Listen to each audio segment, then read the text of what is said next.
Assalamualaikum warahmatullahi wabarakatuh. Saya Hafsah Asyibuddin Imtiaz, NPM 16011100007, akan menjelaskan tentang topik-topik yang ada di BMS 2 Anatomi. Yang pertama ada oral cavity. Di oral cavity ini dapat terlihat adanya frenulum labii superioris dan frenulum labii inferioris, di mana ia merupakan jaringan ikat yang menghubungkan antara gusi di bagian gigi dan bibir. Lalu di sini ada palatum durum dan palatum mol yang dapat bergerak. Lalu di sini ada arcus. Arcus yang bagian luarnya ini dinamakan arcus palatoglossus. Dan yang bagian dalamnya ini ada arcus palatopharyngeus, di mana di antara arcus ini terdapat adanya tonsilla palatina. Lalu di bagian tengahnya ini juga ada yang dinamakan dengan uvula.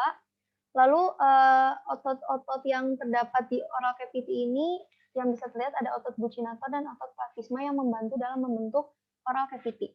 Lalu di sini ada salivary gland. Yang pertama ada parotid gland yang merupakan kelenjar yang paling besar dengan bentuk piramidal. Dia diinervasi oleh glossopharyngeal nerve, nanti dia akan sampai di otic ganglion dan akan numpang ke auriculotemporal nerve untuk mencapai parotid gland. Nanti ductus ini akan keluar di area gigi M2 atas. Lalu ada submandibular gland dan sublingual gland yang diinervasi oleh facial nerve, chorda tympani yang akan numpang di lingual nerve untuk mencapai kelenjar ini. Nah, submandibular gland ini karena bentuknya panjang dan besar dan dia terhalang oleh mylohyoid muscle sehingga dia bentuknya melipat. Dan ductusnya ini nanti dia akan keluar di daerah pertengahan anterior mandibula. Sedangkan sublingual gland ini ukurannya lebih kecil dan mempunyai banyak ductus. Ada ductus minor dan mayor. Lalu di lidah ini terbagi 2/3 anterior dan 1/3 posterior. 2/3 anterior ini pengecapannya diinervasi oleh CN7 atau nervus facialis dan general sensorinya oleh nervus mandibularis. Sedangkan di bagian posterior, baik pengecapan maupun general sensori diinervasi oleh nervus 9 atau nervus glossopharyngeus. Lalu di lidah ini terdapat adanya papilla, yaitu ada papilla filiformis, pungiformis, foliata, dan palata. Nah, di bagian belakang ini terdapat adanya sulcus terminalis dan di bagian titik tengahnya ini ada yang dinamakan foramen secum. Lalu di lidah itu terdapat adanya otot intrinsik yang fungsinya untuk merubah bentuk lidah yang terdiri dari superior longitudinal muscle, inferior longitudinal muscle, dan ada vertical and transverse muscle. Nah, terus ada juga namanya otot ekstrinsik. Otot ekstrinsik ini fungsinya untuk merubah posisi lidah. Ini berperan dalam mempermudah bolus makanan untuk masuk ke pencernaan, saluran pencernaan selanjutnya. Terdiri dari palatoglossus, styloglossus, hyoglossus, dan genioglossus. Nah, semua otot ini diinervasi oleh hypoglossal nerve, kecuali palatoglossus yang diinervasi oleh nervus vagus pharyngeal plexus. Lalu ini perdarahan lidah awalnya dari karot communis, nanti bercabang menjadi arteri lingualis sampai ke lidah.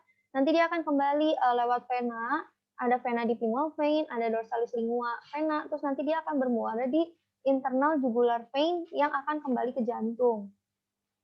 Lalu di bagian dasar lidah ini dia mempunyai banyak arteri dan nerve. Contohnya ini ada greater palatine artery dan lesser palatine artery. Di bagian palatum mol terdapat otot-otot seperti tensor veli palatini, pterygoetamulus, serratus veli palatini, palatoglossus, dan ada musculus uvulae. Nah, semua otot ini diinervasi oleh nervus vagus kecuali tensor veli palatini yang diinervasi oleh nervus mandibularis.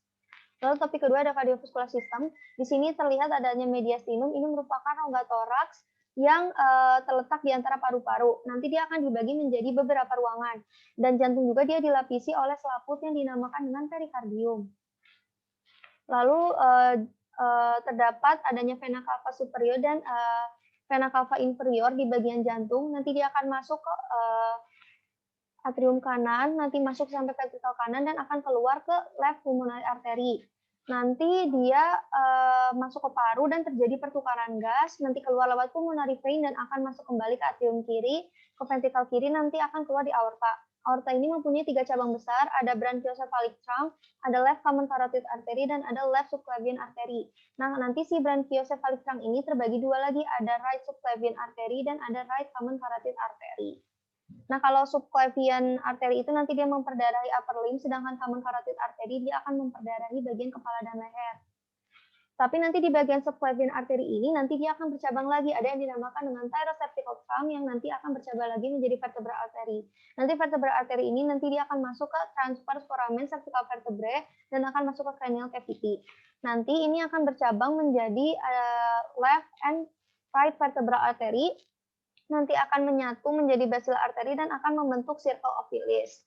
Terus cabang kedua perdarahan ke cranial cavity itu ada dari common carotid artery, nanti dia akan menjadi right and left internal carotid artery yang masuk lewat jugular canal.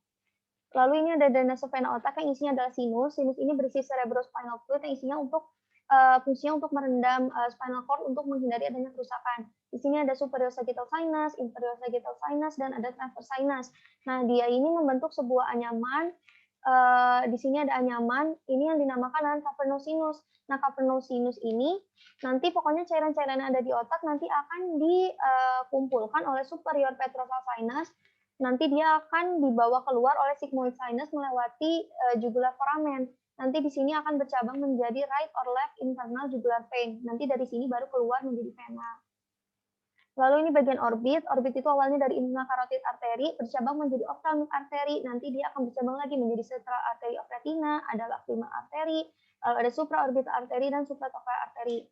Lalu di orbit juga dia ini terkoneksi dengan sinus, ada sinus cavernous sama ada pterygoid venous plexus yang akan ke maxillary vein. Nah, di sini juga di orbit itu ada superficial vein, tadi dari supraorbital vein, terus ada superior ophthalmic vein dan inferior ophthalmic vein. Nah, nanti dia ini bisa drainase kedua arah, bisa ke cavernous sinus, bisa ke facial vein.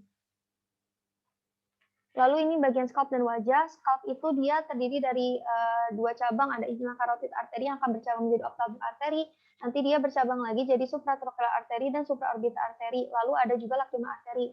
Sedangkan bagian external carotid artery-nya dia akan bercabang menjadi superficial temporal artery, posterior auricular artery, dan occipital artery. Di bagian wajah ini terdapat common carotid eksternal, carotid eksternal. Nanti dia akan bercabang menjadi arteri facialis, nanti dia akan bercabang lagi jadi arteri labialis inferior, arteri labialis superior, dan arteri amularis.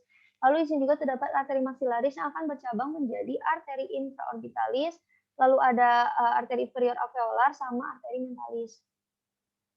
Lalu di bagian nasal cavity-nya ini, nanti dia diperdarahi awalnya dari internal carotid artery, bercabang jadi ophthalmic artery, lalu nanti akan ke posterior ethmoidal artery. Lalu di bagian external carotid artery-nya, dia akan bercabang menjadi maxillary artery dan akan bercabang lagi menjadi lateral nasal branch, facial artery. Dan ini ada upper limb. Upper limb itu tadi cabangnya itu dari subclavian, baik vein maupun arteri. Nanti dia akan terus sampai ke bagian intinya ada brachial, ada radial, ada network of hand, terus ada ulnar, dan sebagainya. Lalu di topik 3 ada lymphatic system. Jadi cairan yang dibawa oleh arteri diserap oleh jaringan, tapi dia itu tidak 100% dibawa kembali oleh vena. Karena terdapat tissue fluid itu merupakan komponen yang tertinggal. Nanti tissue fluid ini akan dibawa oleh lymphatic vessels yang disaring oleh lymph nodes, nanti disalurkan kembali ke venous angel in the neck. Nah, di bagian ini terdapat adanya bagian, itu ada kepala kanan, toraks kanan, dan upper limb kanan yang nanti akan didrainase oleh limfatik yang kanan, pembuluh limfa kanan yang terhubung dengan vena kanan leher. Nah, di bagian sisanya nanti dia akan didrainase oleh thoracic duct. Terus lymph nodes ini terkonsentrasi di beberapa regio. Contohnya ada di cervical lymph nodes, axillary lymph nodes, inguinal lymph nodes, terus ada femoral lymph nodes, terus ada di bagian trachea. Lalu di sini terdapat adanya nodus-nodus, ada preauricular atau parotid nodes, ada submental nodes, dan ada submandibular nodes. Ini merupakan drainase ke wajah. Nah, nanti si drainase ke wajah ini nanti dia akan bermuara di deep cervical nodes.